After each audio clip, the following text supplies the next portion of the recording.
रूसी इलेक्शन के इब्तदाई नताइज के मुताबिक सदर व्लादिमीर पुतिन की हामी सियासी जमात यूनाइटेड रशिया ने कामयाबी हासिल कर ली है। वोटों की गिनती का 98% अमल मुकम्मल हो चुका है। क्रेमलिन ने इस इलेक्शन को मुनसिफाना करार दिया है। मजीद जानिए शाहिद घुमन की रिपोर्ट में।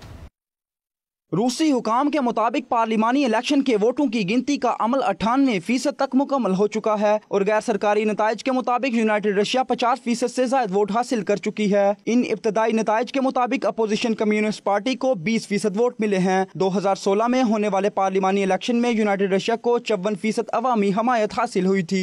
हालिया इलेक्शन के इन नताइज से वाज़ेह होता है कि इस मरतबा भी 450 नशिस्तों वाली रूसी पार्लिमान डोमा में सदर पुतिन की हामी इस पार्टी के मेंबरान की तादाद 2/3 से ज्यादा होगी। इसका मतलब है कि नई रूसी हुकूमत को भी कानून साजी और दीगर अहम पॉलिसी मामलात में किसी पार्टी के साथ इत्तेहादी हुकूमत तश्कील देने की जरूरत नहीं पड़ेगी। रूसी सदारती दफ्तर की तरफ से जारी बयान के मुताबिक यूनाइटेड रशिया ने साबित कर दिया है कि वो मुल्क की मरकजी सियासी जमात है। इस पार्टी के क्याम में रूसी सदर व्लादिमीर पुतिन का बुनियादी किरदार था। क्रेमलिन के तर्जमान ने कहा कि ये इलेक्शन शफाफ और मुनसिफाना थे। शाहिद गुमन, 92 न्यूज़, मास्को, रूस।